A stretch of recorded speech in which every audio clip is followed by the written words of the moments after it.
Good evening. Welcome to the webinar today on the phase gate review process.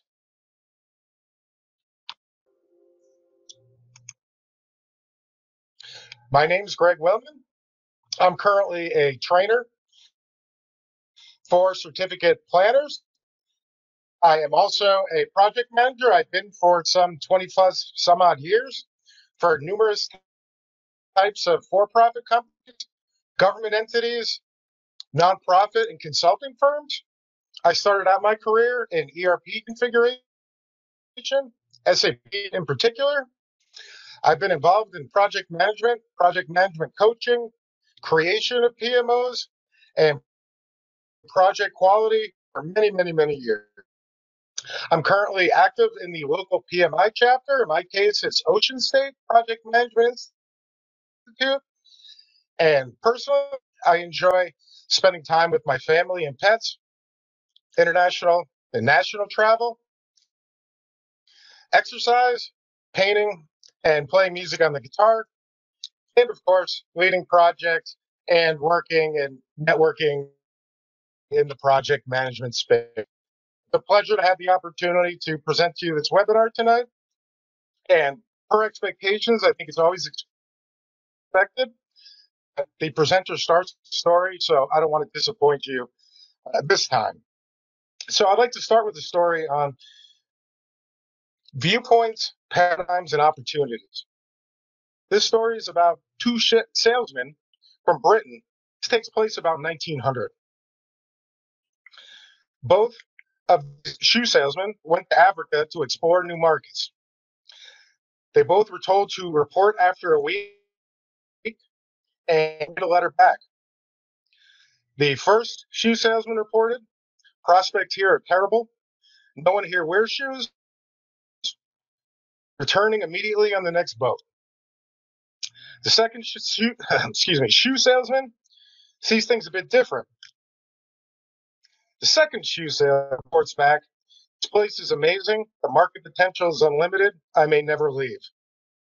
So please keep this little anecdote in mind, and please keep an open mind with this. And let's talk gate reviews. And bear in mind, you can use this presentation and knowledge you're in to fit with your local organizations, companies, or wherever you find a place to exercise it. So without further ado, we'll get started. The objectives of the webinar will be defining the phase gate review process and the related terms that are associated with it. Next, we'll discuss the phase gate review and some contents examples to get a framework of what the phase gate review is and can be. We'll build an understanding of why a gating process is leveraged in organizations, as well as talk about some tips and potential pitfalls to keep an eye out in doing that.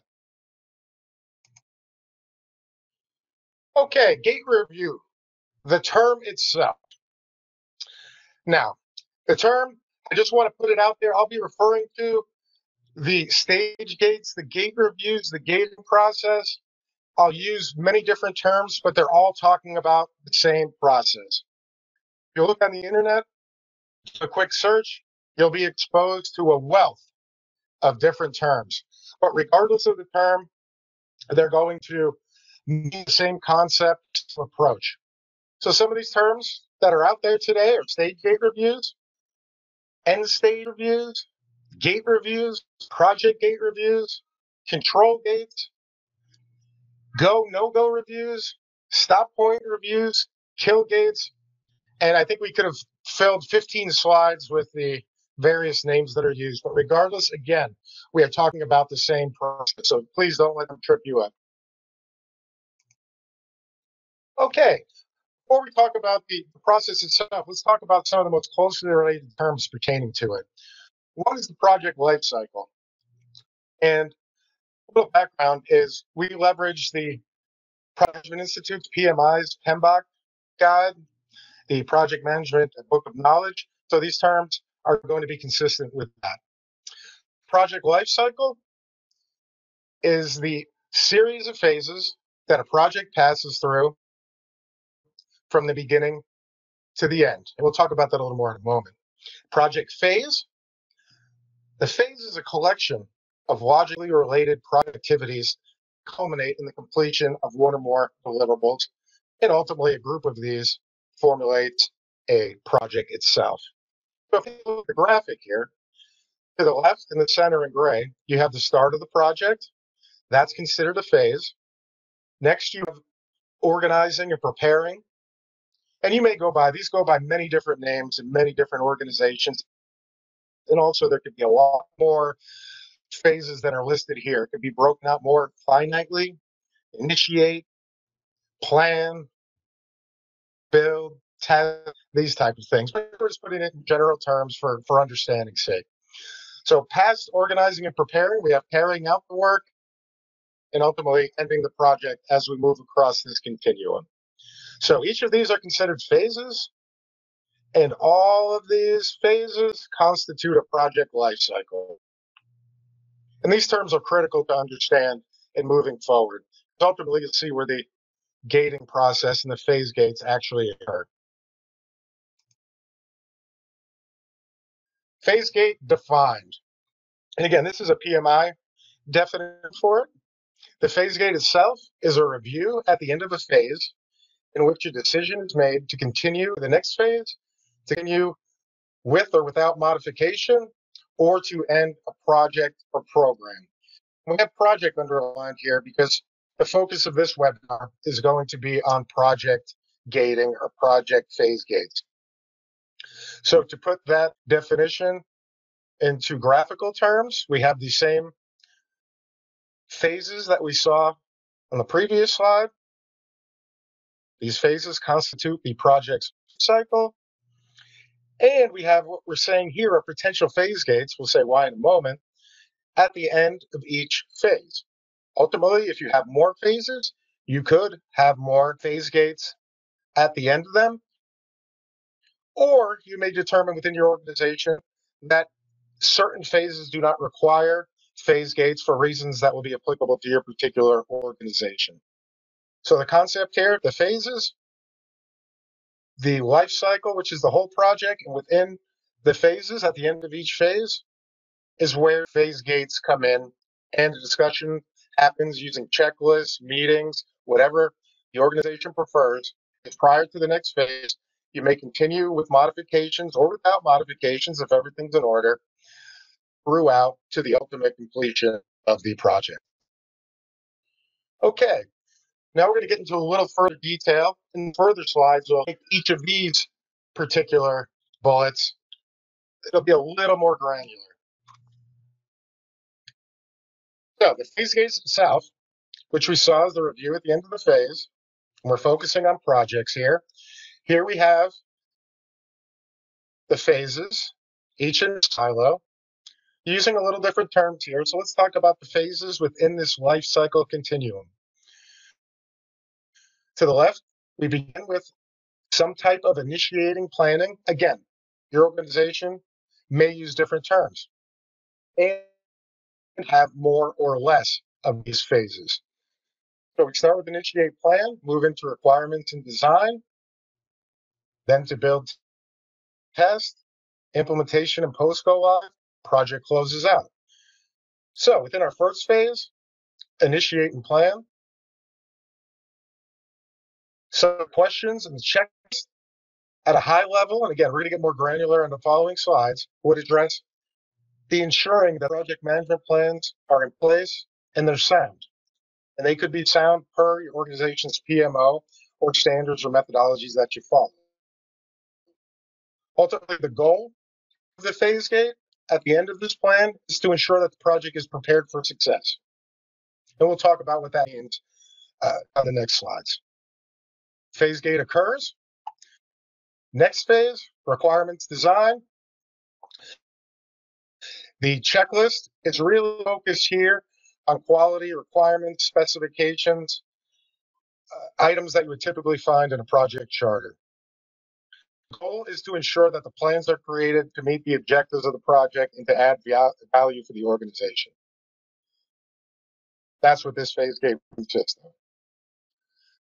Next phase, build test. The questions that might be asked or the checklist would address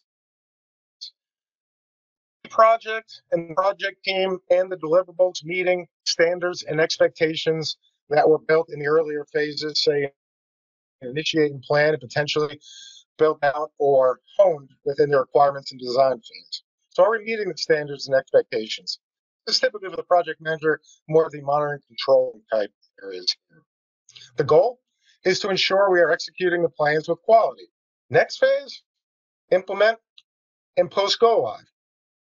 What's addressed here is, are we achieving success? At this point, the answer should be yes. We'll talk about why or why that may not be the case. And the goal is to have a usable and maintainable project output that's determined upfront, initiate, plan, and refined throughout the other project phases. So we have the same graphic. This is going to be repeated on each of the subsequent slides with the focus on each phase and some of the potential checklist questions that are going to be addressed. So at the beginning of the project, where our goal is preparing for success, we'll consider some of the key items for all types of stakeholders. We'll tailor that to the specific needs of the stakeholders, the organization, and the policies that your company may follow. And something to consider here is we may have various stakeholders within the organizational structure, but we also have different functional areas. You should consider these different areas as fit for form to your project and your organization standards. So something to consider. There's a few here. These aren't all of them. And I've heard these referred to as disciplines in the past, and I think it's a good term. Examples of these is the discipline of project management, organizational change management, also called OCM. That's the people side of change within the project and ultimately the result of the project and its impact on the organization. Another discipline is vendor management, procurement, working with potential vendors, contractors, enterprise architecture. That's your back-end IT, ensuring that the outcome of the project or what's being done to provide the project, whether it be the programming, the software, that this is considered. Enterprise architecture is key. It's also one of the trends you'll find more and more within corporations. We also have business analysis, and this list can go on and on and on. You can have QA specialists. As many disciplines as your organization has, each should all be considered. Stakeholders within each discipline should meet with the PM, provide their input on their expectations so that the project can satisfy the stakeholders. And as always, these should be documented and shared. At this point, there should be some questions regarding the business case that led to this project. It should be complete, or as complete as your organization expects it to be and is willing to accept at this point in the project. In many cases, it makes sense to have a checklist of the items within the business case to provide the expectations of what's going to be looked for at this phase case. So there's no surprises here. That's the key. Within the business case and into your project charter, resulting from that, that's an input to the business case. You have to make sure that the business and project objectives are clear, and are they documented, and are they up to the quality and expectations of the stakeholders, your organization, and or the policies therein. Another question is typically asked, will the project affect current systems? What's the impact going to be? This needs to be considered. Is there enough processing power? Is this going to be managed internally? Can the systems, the back end, handle this? How is it going to affect the staff? These are all items. Any effect there will be on current systems, be processed. Any of these need to be documented, communicated, and discussed and built upon. Again, here, the point of how will this impact our processes or our teams? It's not just a success that complete the project. Also have to be able to maintain this, roll it out, have people understanding how it's going to be utilized. So this is key. This point should also be considered. You may want to have a checklist item or discussion regarding, have you executed any similar projects to this one we're doing now? What were the lessons learned? Can we take a look at the artifacts, see what issues, risks were brought up in those particular projects that you can go through the documentation? What's nice about this is if your organization does the work up front on capturing all these artifacts in a manageable fashion, it doesn't take any resources for the PM or the PM and the team to go in and look at documentation that exists for those earlier projects and do the research. Another very important item within the initiate plan phase, and certainly that should be considered for uh, this phase gate, is the determination of the minimum exit criteria of the project. What defines success? What does success look like? What are we shooting for? The minimum acceptable criteria, just so it's understood. And this should be done again with all these stakeholders and all the various disciplines defined.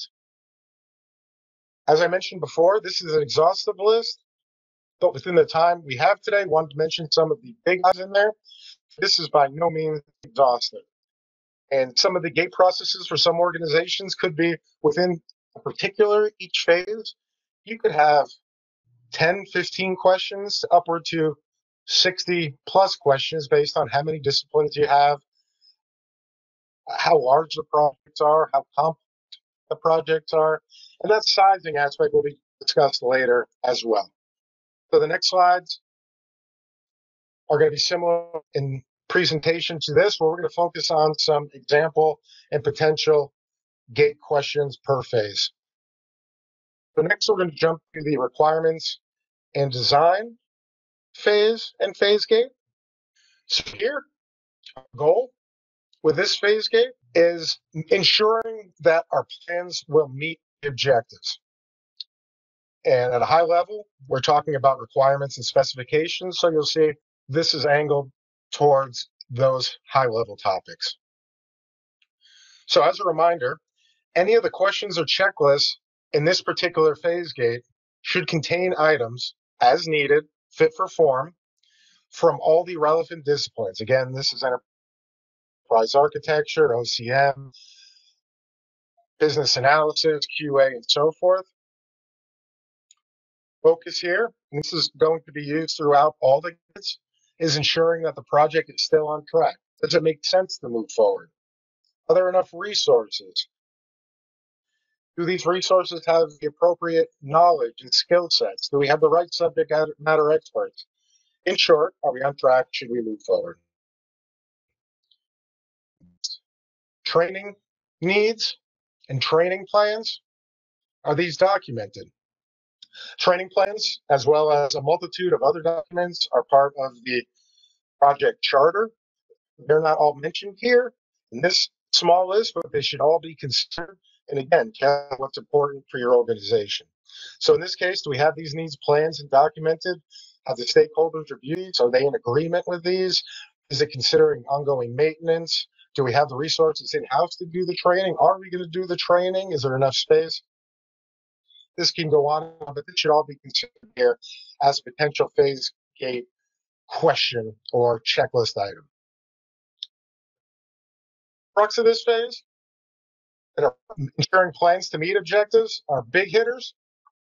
In this area are the requirements, deliverables, and specifications.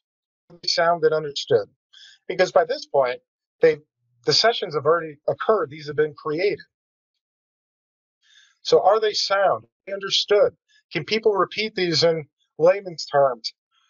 Is everybody on board and agreeing that these are correct, acceptable to be able to be utilized either internally or externally by the folks that are going to ultimately build the system? Sign off. Strongly suggested that there's sign off on all of these documents and many of the others, including the charter that's not listed here. A lot of times it's to do with the policies that your organization may have, or again, the size of the project team, and governance of it.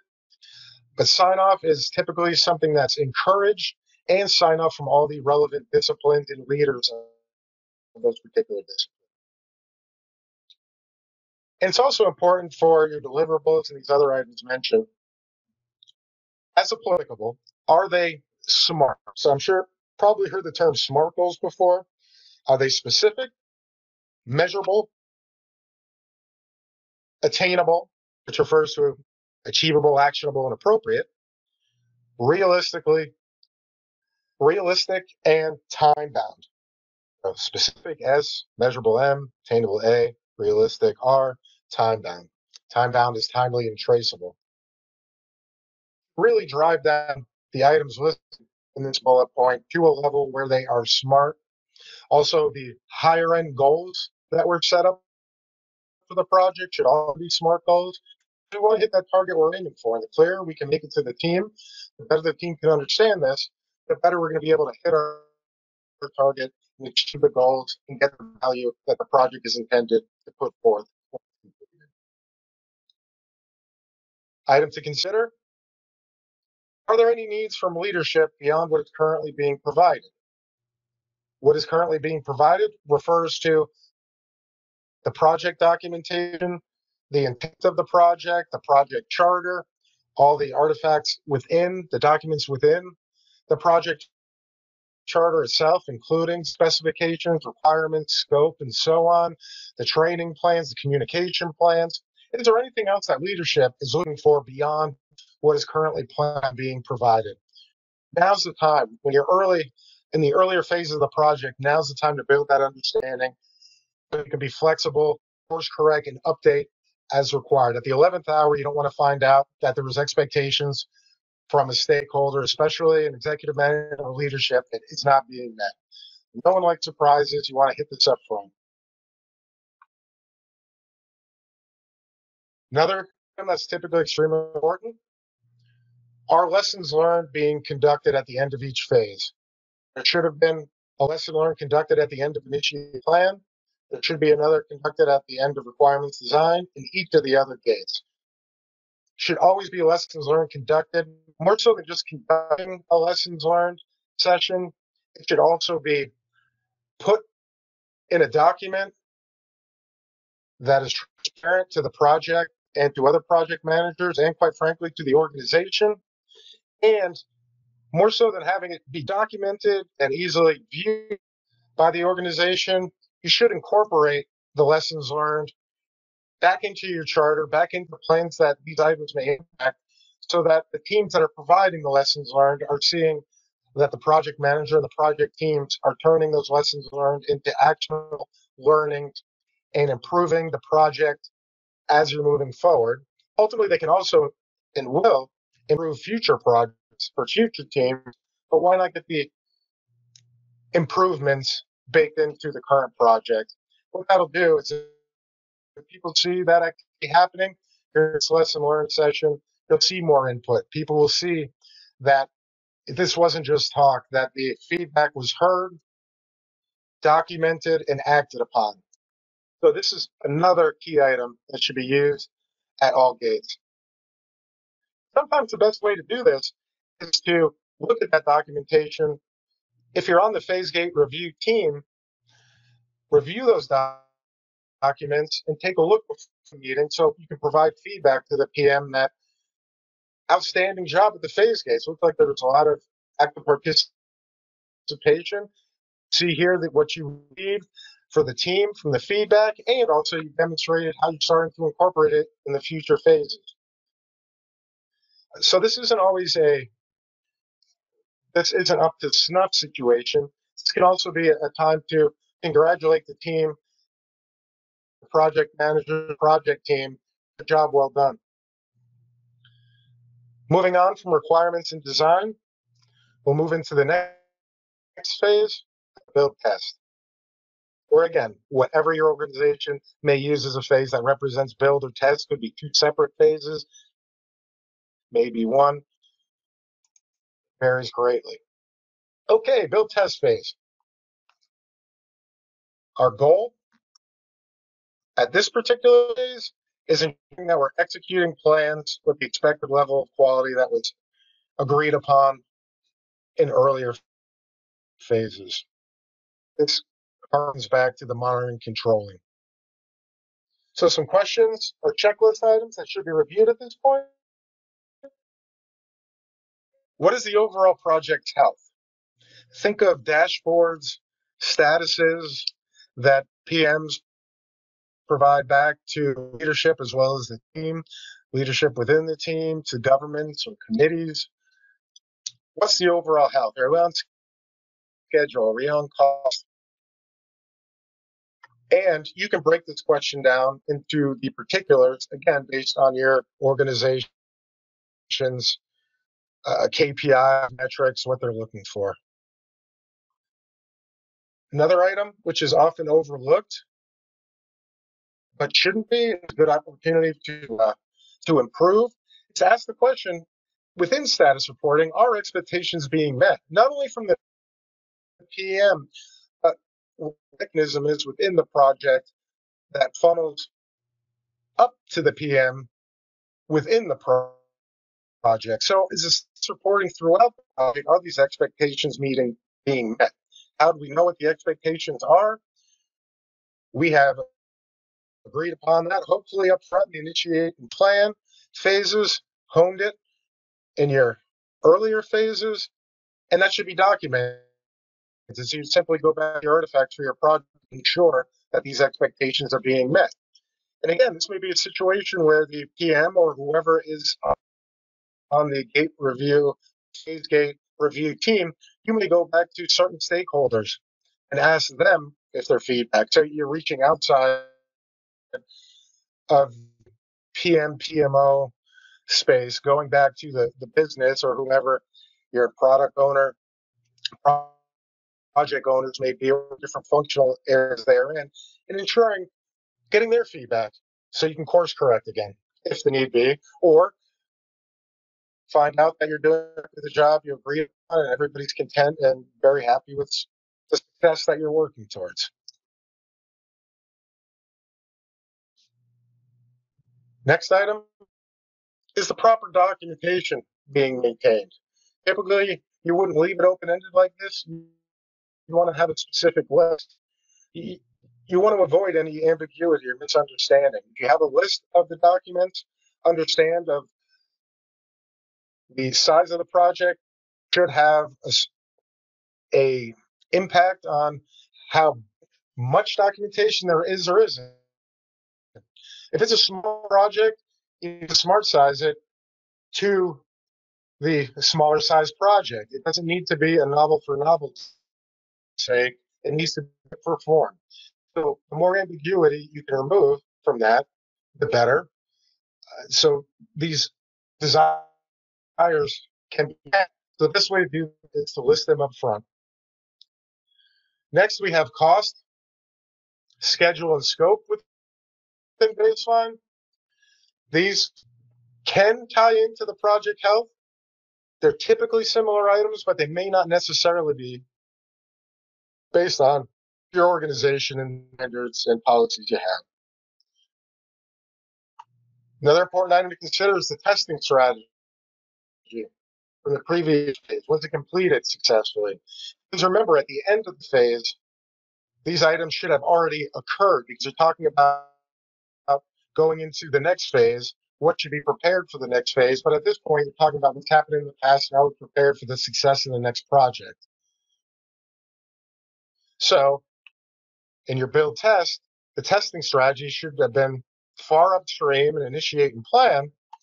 So what was documented? Was it enacted and completed successfully? Are you carrying over open issues or are you closing them out at the phase? And if you're not, are you putting plans in place and is there agreement to allow for these to be answered later? Again, we want to have this communication. There's a communication plan go into the project charter, key element.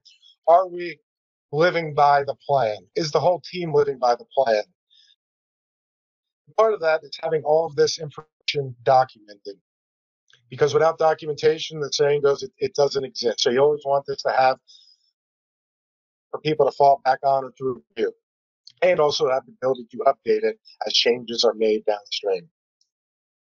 Another item which comes from the charter, back from initiate plan, the risk management plan. So in this case, are the project risks still being addressed? And is it being done in a full fashion? Being formal, informal in regards to risk, is something that's determined up front and will be impacted by your organization and its setup. Whatever the expectations that were baselined early on, is it being addressed according to that plan? The best way to confirm this is to have the discussions with quite a few different stakeholders within the project, and then ultimately going back and looking at the documentation itself. Because if you can't find the documentation, it might not be documented, and it also may never have happened. Or again, it could be documented in an outstanding format and be used in lessons learned for future projects, and really be a point where the project manager and the project team can shine, knowing that they did a really good job and their actions are living up to what they said they were going to do, and they're executing the plan. Next item we have is training plan. Is the training plan on schedule, planned, and documented? Think about it. We're finished up building and test here. We're getting ready to implement this system, roll it out to go live as well as post go live maintenance or support that's needed. If you don't have the training plans up front, you're entering the phase where you're going to need those. So it's critical to review the plans that were devised up front, progressively elaborated upon, ensure it's on schedule, planned, documented, resources are prepared.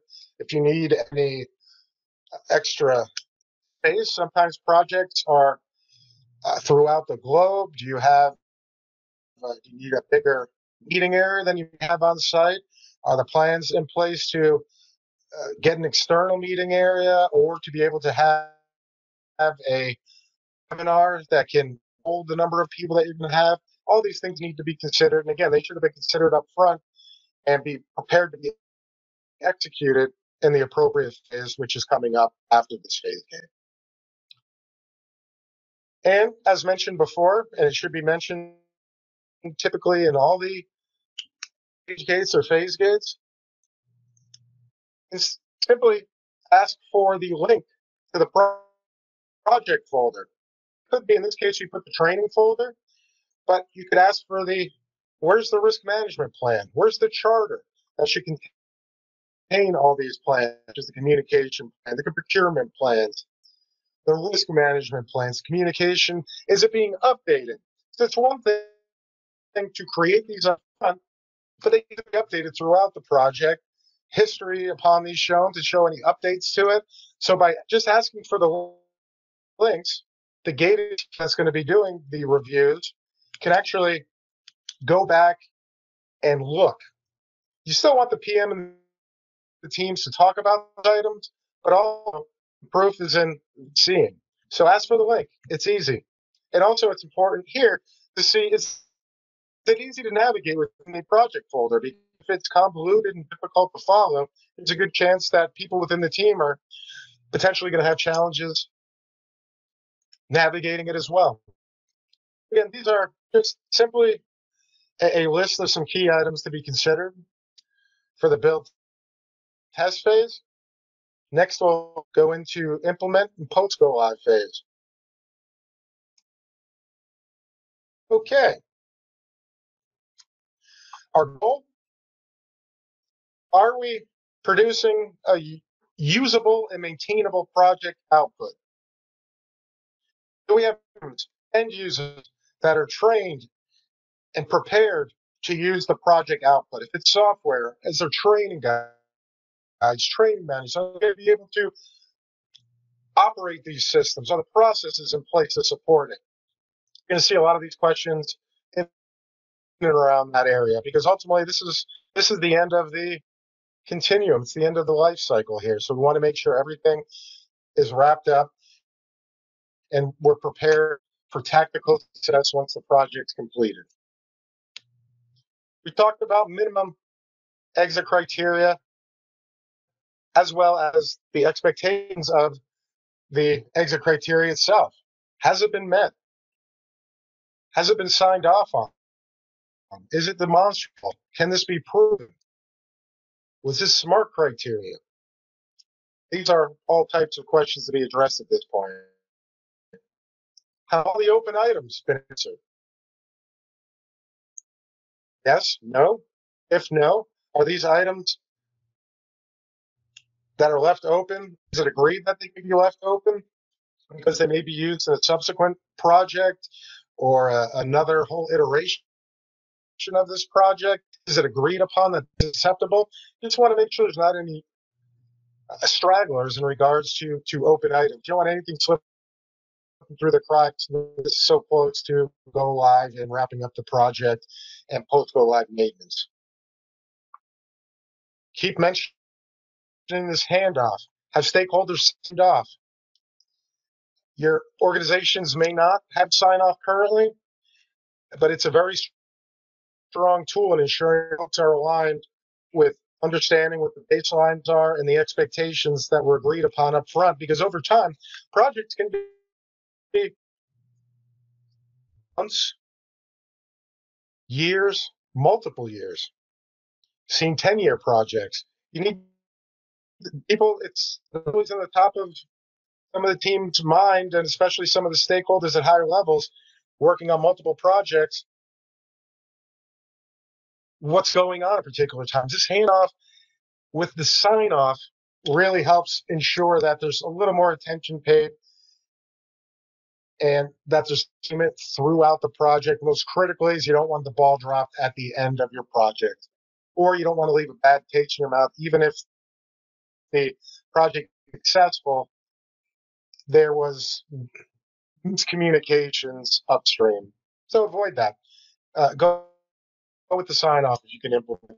And implement it slowly and softly if possible, and that's what you need. Another item, provide links to the training documents and lessons learned. We could supplement any of the items and plans within the charter. Here we took training and the lessons learned because that's the most impactful at the end of this particular stage before the go live and tactical, the operations mode. Take a look. Ask for the links to all documents. Have a checklist or an Excel spreadsheet where the project manager or project team puts in the links to the particular checklist that you're looking for. It can be reviewed before the gate review. So if there's any questions from the gate review team performing it, they can have that documented and ask those questions, have them addressed at the meeting. Or also be prepared to give praises for all the good work that is done when these items are on your gate review list and provided them in the team. Are there any concerns with the post-go live operations or the impact therein? And again, outside the project team, go ask to some of the key stakeholders, ask different functional areas. You want to make sure all the stakeholders are satisfied. You want anybody to be surprised once we're getting in a post-go live environment and you're in operations and whatever the area project impacting, you don't want it to come to a full stop. Think payroll, think invoicing, think orders, think shipments. We don't want to impact those. Quite frankly, the opposite. We want our project, when it goes operational, we want to enhance effectiveness, value for all the departments and end users. Talk with the project manager and project team, have it on the checklist, have the discussions. What will be the biggest challenges for the operational departments impacted by the project? Those discussions should have happened up front and been documented, but now's the time to ensure that there's no extra questions or any additional concerns. Tied into a lessons learned or post-mortem, as it's also called, that should be done at each point in the project, and extremely important at the end as well. It's the question of is there anything you would change if you had to do this over again? That should be asked to all the stakeholders, asked to the project teams, asked to the project manager. This can be done in meetings. This can be done with online surveys such as Monkey Survey or other tools like that. Sometimes organizations prefer to do this anonymously or a combination therein. That's a great question to ask. And again, if you could make this into future projects or into updating your PMO or project standards, this is a great question to ask to be able to make those updates that have great impacts for future effort. Then Can also ask about how the gating process itself can be improved. So the team has gone through, the PM, other project team members have gone through the gating process. You should always look at improving the gate process. So ask the questions, ask the stakeholders. Maybe it's too light. Maybe it's too heavy. Maybe the checklists are too big. Maybe there's not enough. Maybe some items don't make sense. You can remove those, add others that do make sense. Redetermine your fit for form. Which questions should be asked in which phase? Maybe they should be moved to another. Maybe they should be asked more. This is a great question to have if you're in a PMO or if you have a bunch of PMs. They all have different input, different specialties, different things they're great at. Ask the question, improve the process. It's going to be done in all the functional areas, all the disciplines, really throughout the gating process in its entirety. So at this point, we've gone through the project lifecycle, talked about high-level expectations, each of the stage gates, talked about some of the potential questions or checklists that can be put forth in Excel format, Word format, SharePoint, however your organization operates. And again, this is not an exhaustive list, but these are just primers. So why would an organization initiate a stage gate process? It's the Russian proverb at the top. I think Ronald Reagan made it famous, but it's really derived from origin, and it's for trust but verify. And again, this isn't a chastising event or finding fault. It's quite the opposite. Is we all want success. This is looking for potential holes or blind spots, course correcting. And the best way we can ensure that is just verifying it's there and providing the positive feedback for the successes that are happening and pointing out room for improvement, or there may be reasons items on the checklist weren't performed, and you're not going to know till you ask. You may not ask if you're not verifying. So this is really a good opportunity to do that. And the item underneath this is it's literally true that you can succeed best and quickest by helping others succeed. Excuse me. So with that, these stage gates aren't the time for PMs to be concerned or scared. You provided all this information and expectation up front. You provided, the more smart you can make these things, the more clear and transparent, this can be a time for the project manager, the team to shine. And then you can help provide that in a positive atmosphere to really enforce the concept of one team of many moving forward to success.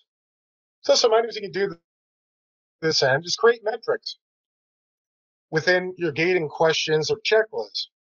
And you can start to analyze that data and that information. You can start to see trends, proactively mature your PMO, your PMs, the gating process, your methodology, and your standards, and improve upon them based on your feedback. You may find that most of the projects seem to go off course in early phases, or maybe late phases, but you won't have the data. It'll only be an idea until you start to look at the metrics and trends. Second bullet point here, this exercise, if performed correctly, can be extremely positive if it's implemented appropriately. But also the opposite can be true if change management is not considered properly. So if this is used as a tool to chastise or only find fault, it's probably going to be a negative experience. Far more fruitful if you take a different approach. And again, if we're all looking for success, success is being partners, trusted advisors. If we really want a team together, we should make this as positive as possible. And it's very easy for this to potentially get into a negative area. So it really needs to be focused on to make it not be the case. Another reason why you want to initiate a gating process is to get better control and insight over a project. A lot of times people have feelings on how things are going. They may or may not be correct.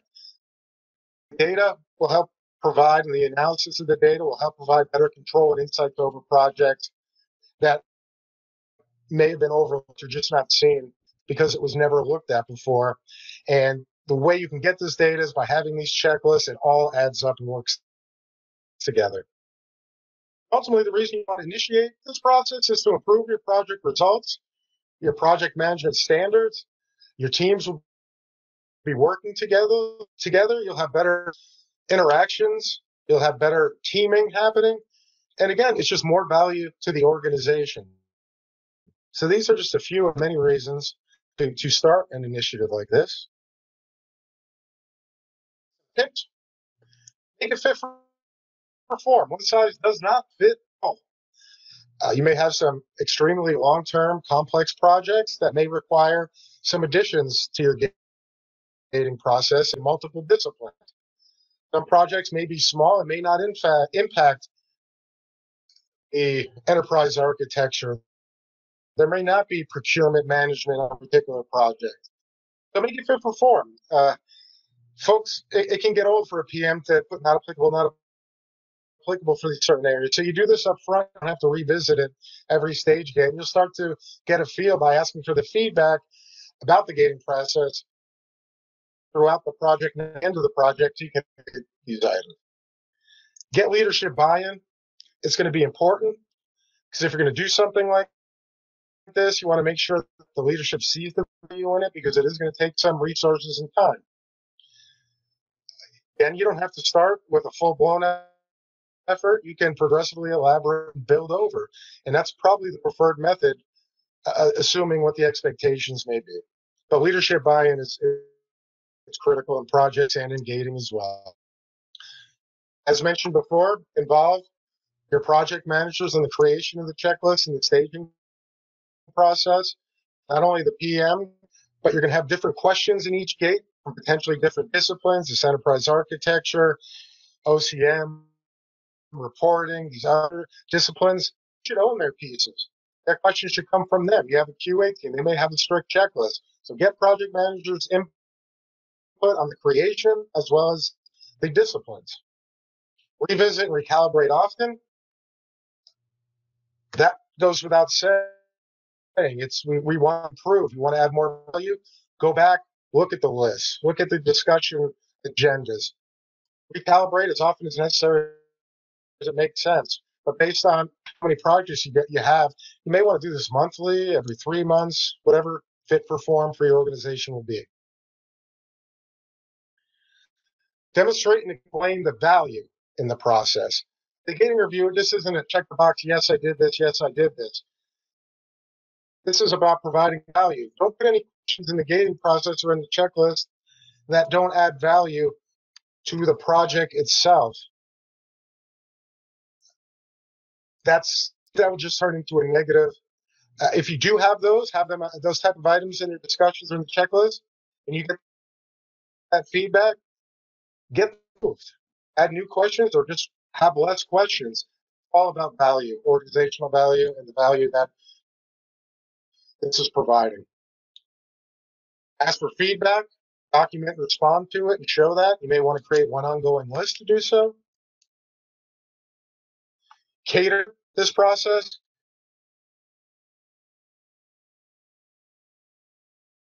Some cultures are very documentation heavy, and that's how they like it. Okay, then maybe have less conversations and more provide the links and provide documents that get filled out. But always consider the culture. The culture may be a little more on the laissez-faire side, and you may want to keep it that way strategically. Well, do so. You can still implement the gating process that will fit for form in that case. If possible, make this a coaching exercise, support exercise versus a directing or straight man governance exercise. It'll just put everybody at ease and benefit everyone taking part. Teaming is always the way to go, always the best approach. Keep that in mind during the meetings when creating these checklists or discussion points. And always be as specific as you can be in the questions and checklists that you provide up front. That way the answers will be less ambiguous. And always ask for a hyperlink or embed the documents whenever possible. Hyperlinks are always better because a lot of these are living documents that are growing and built upon. So the hyperlink will always be relevant. So the hyperlink is typically preferable. But again, it's up to your organization. And as our little friend here eating the strawberry, you can handle almost anything if you simply take one bite at a time. You don't have to start off with everything. Ramp up, but you won't get anywhere until you start. So we had our objectives, some of the key takeaways from this webinar. The gate review process is extremely useful. It's a tool that's in the PMO or PM's toolbox, and it's also a tool that is going to benefit multiple disciplines. The process is not punitive or punishing, and it should not be a negative experience. It should be exactly the opposite of that. When launching a gating initiative, it's critical to include the PMs and all the stakeholders in all the various disciplines.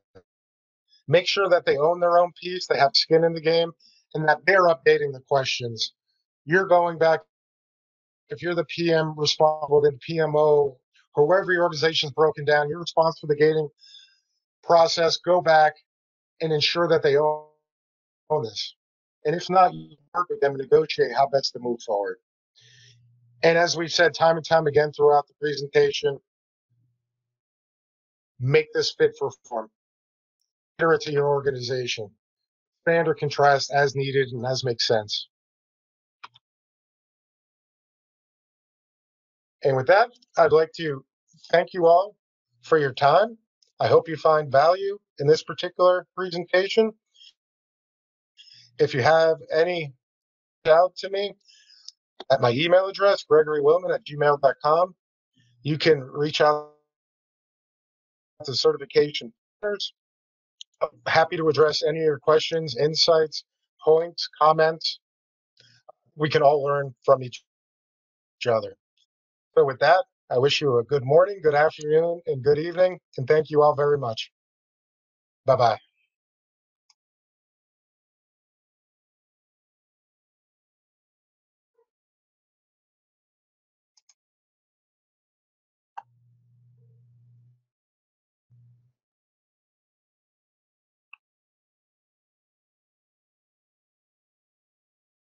All right.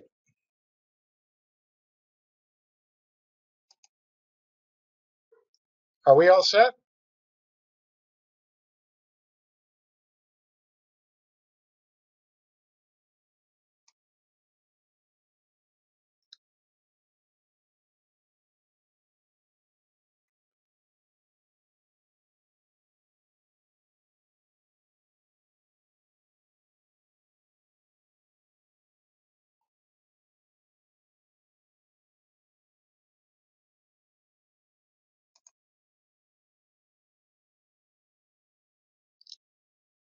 Laura, Mike, should I close this down? How would you like me to end this?